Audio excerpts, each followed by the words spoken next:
महाराज आज पुत्रदा एकादशी है। जिस नारी को संतान नहीं हो रही हो, बहुत प्रयास कर लिया हो, पुत्रदा एकादशी पूरे साल में 2 बार आती है। एक श्रावण के महीने में आती है, दूसरी पोषादिक्रम में आती है।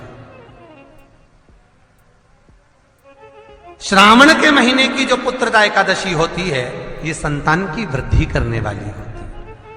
शंकर जी के मंदिर में जाकर, भगवान शिव के मंदिर में पूजन करके घी का 1 कटोरी में घी और 1 कटोरी में खीर शंकर के सामने रख देते हैं। भगवान शंकर के मंदिर पर चौखट पर घी का दिया लगा देते हैं। शंकर जी की चढ़ी हुई 1 बेलपत्र साथ में रखें और 1 बेलपत्र को उठाकर शंकर जी के मंदिर की चौखट पे ही बैठकर चबा चबा कर खा लेते हैं। जो 1 बेलपत्र लेकर आए हैं वो अपने पति को खिला देते हैं। कहते हैं पुत्रदा एकादशी के दिन ये कर लेने पर संतान की प्राप्ति हो जाती है, पुत्र की प्राप्ति हो जाती है। ये वो एकादशी है। और चेहरे पर वो प्रसन्नता आपके आना चाहिए कि कल मेरा एकादशी का व्रत है, आज दशमी है, कल एकादशी का व्रत है, तो कल मेरी जब एकादशी का व्रत रहेगा तो मेरा ना जाने कितना कितना पाप, कितना असत्य, कितना झूठ, कितना प्रपंच वो समाप्त हो जाएगा। इसमें मुझे प्रसन्नता हो, इसमें मुझे आनंदता हो।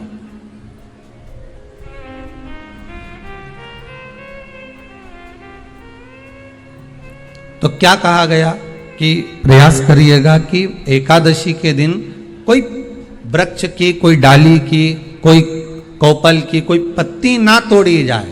क्यों? तो कहा अगर उस पत्ती को हम तोड़ देते हैं, वृक्ष की पत्ती को या क्यारे में लगी हुई कोई डाली की पत्ती को हम तोड़ देते हैं तो एकादशी का पुण्य फल प्राप्त नहीं होता। एकादशी का कोई फल हमारे खाते में नहीं जाता, पुण्य फल प्राप्त। अब फिर भले तुम चाहे तुमने मोरधन खाया हो, चाहे तुमने फिर चिप्स खाई हो, चाहे तुमने फिर व्रत का कितना ही सामान खा गए हो और तुमने सोचा कि आज मेरी एकादशी है, तो फिर उसका कोई फल प्राप्त नहीं, उसका कोई सुख प्राप्त नहीं आपको, फिर उसका कोई आनंद प्राप्त नहीं आपको, फिर उसमें कोई आनंद की अनुभूति आपको नहीं मिल रही है।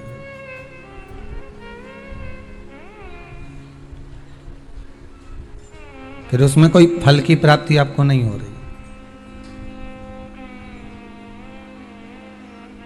आस्था चैनल के माध्यम से जितने भी एकादशी करने वाले हैं और चतुर्थी का व्रत करने वाले हैं, बहुत ध्यान से आज की कथा सुनना कि एकादशी का आपसे आपके बच्चे पूछेंगे, मम्मी हम भगवान विष्णु का दर्शन करते हैं, हम राम जी का दर्शन करते हैं, हम कृष्ण भगवान का दर्शन करते हैं, हम भवानी माता का दर्शन करते हैं, हम शंकर जी का दर्शन करते हैं, हम सारे देवी देवताओं का दर्शन करते हैं, पर ये एकादशी माता तो कभी नजर ही नहीं आती।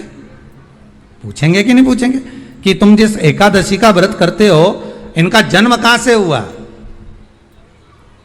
कहां जन्मी थी? एकादशी की जन्मस्थली कहां है? भाई भगवान कृष्ण की जन्मस्थली तो मथुरा है, श्री राम जी महाराज की जन्मस्थली बोल दो जम के अयोध्या है।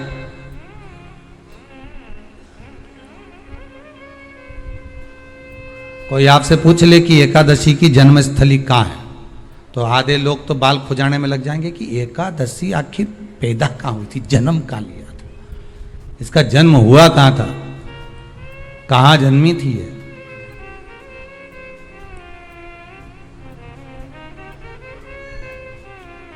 इसका जन्म स्थल है कहाँ? और अगर मान लो जन्म स्थल एकादशी का है,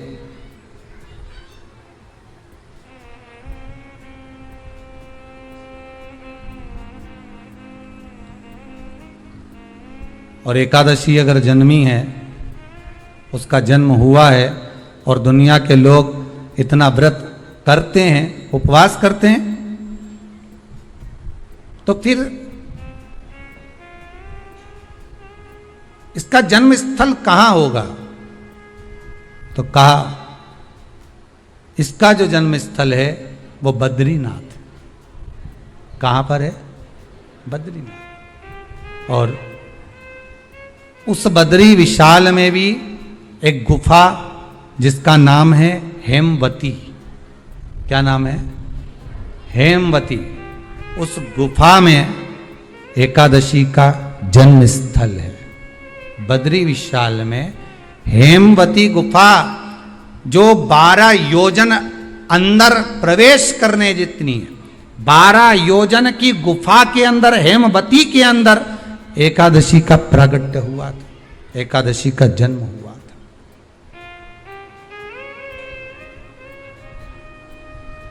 अब तो बता सकते हो ना कि कोई पूछे कि राम जी का जन्म अयोध्या में हुआ, भगवान कृष्ण का जन्म मथुरा में हुआ, और कोई पूछ ले आपका जन्म कहाँ हुआ था, अपन कह सकते ना सीहोर में हुआ हमारा।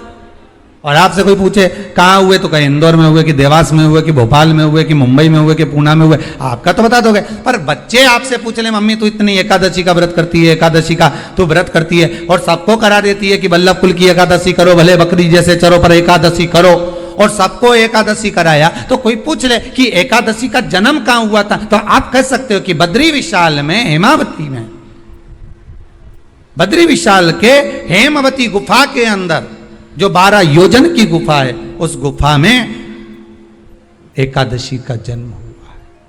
कब हुआ?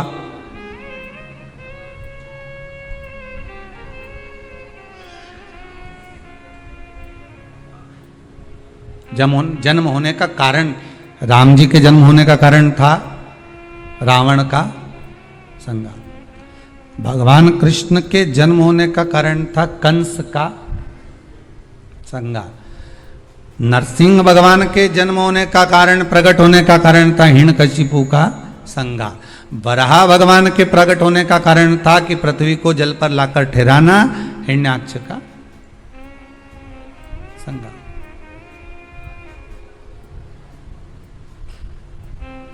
तो फिर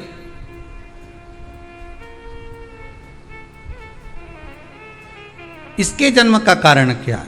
तो कहा इसके जन्म का केवल एक कारण है। सतयुग में, अब एक और बात का बहुत ध्यान दीजिएगा महाराज, सतयुग एक बार नहीं हुआ कि तुम सोचो कि सतयुग के बाद में द्वापर, त्रेता आ गया, त्रेता के बाद द्वापर आ गया, द्वापर के बाद कलयुग। एक सतयुग नहीं है, एक त्रेता नहीं है, एक द्वापर नहीं है। ना जाने कितने कितने सतयुग निकल गए, ना जाने कितने कितने द्वापर, त्रेता, कलयुग, ना जाने कितने निकल गए।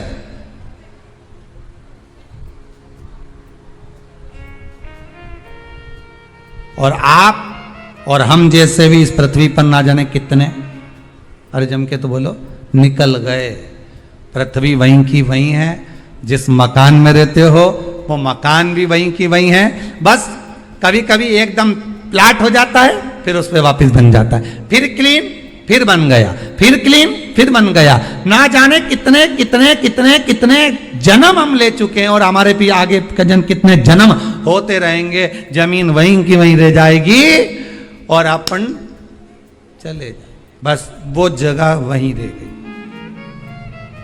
जो पहले परदादाजी की थी, दादाजी को मिल गई, दादाजी की थी, पिताजी को मिल गई, पिताजी की थी, उनके बेटे को मिल गई, उनके बेटे से उनको बेटों को मिल गई। मिलते मिलते मिलते मिलते कब वो जमीन भी बिक गई समय की अवस्था में, फिर दूसरे की हो गई। और हम सोच कर रह गए कि ये हमारा है, हम इसके लिए लड़ाई करें, झगड़ा करें, हम केवल इस जमीन के लिए, जरा सी प्रॉपर्टी के लिए अदालत में खड़े, अपना समय बर्बाद कर दिया, और जो पाना था वो छोड़ दिया।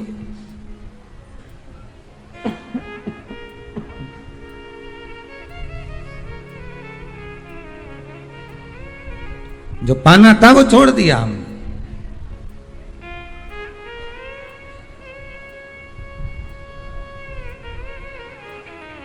असली रजिस्ट्री तो ये शिव महापुराण की कथा है, जिसमें बैठकर आप 3 घंटा भगवान की भक्ति को जो धारण कर रहे हो, 3 घंटा जो भगवान की कथा को आप श्रवण कर रहे हो, 3 घंटा जो भगवान की भक्ति में आप डूबे हुए हो, 3 घंटा जो भगवत स्मरण में आप लगे हुए हो, बस यही असली रजिस्ट्री है, यही वहाँ काम आने वाली है। इसके सिवाय कुछ काम नहीं आएगा। धन दौलत माल खजाना सब पड़ा की पड़ा रह जाना। सब धरा की धरा।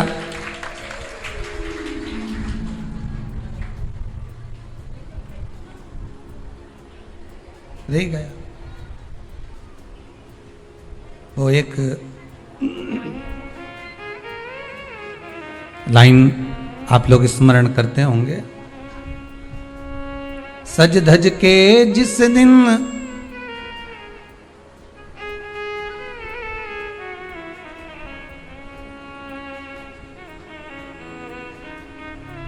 सज धज के जिस दिन मौत की शहजादी आएगी, न सोना काम आएगा न चांदी आएगी। अलमारी में धरा की धरा रह जाएगा, लॉकर में पड़ा की पड़ा रह जाएगा। लॉकर में पड़ा की पड़ा है, अलमारी में धरा की धरा है। कपड़े भी सारे घड़ी बने की बने रहे, कपड़े भी धरे की धरे रह गए और सब पड़ा रह गया। कि छोटा सा तू कितने बड़े अरमान हैं तेरे, मट्टी का तो सोने जैसे मान है तेरे। मट्टी की काया एक दिन मट्टी मिल जाएगी, न सोना काम आएगा न चांदी आएगी, न सोना काम आएगा न चांदी आएगी।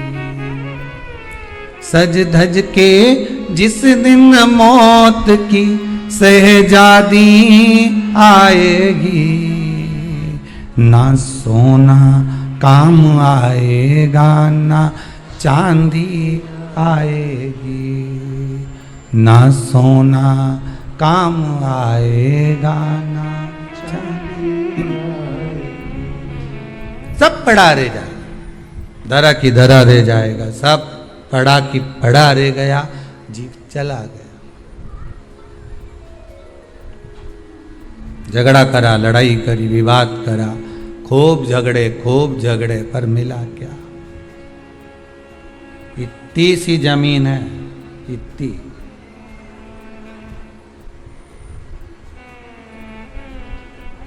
मिल भी गई,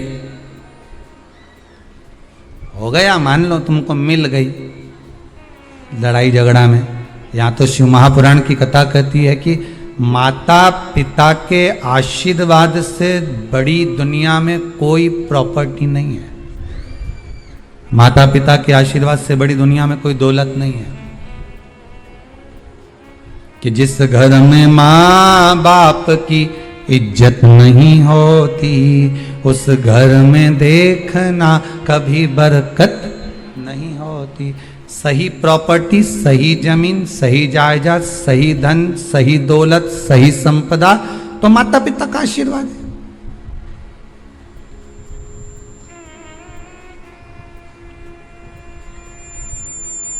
सही दौलत तो वही है, सही जायदाद तो वही है।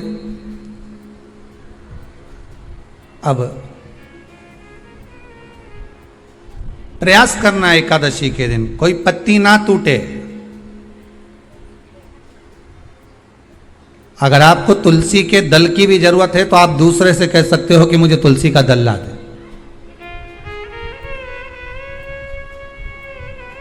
पर मेरे हाथ से मैं किसी को कष्ट ना दूं।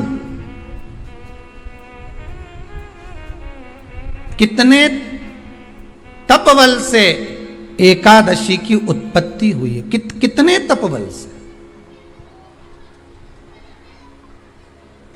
महाराज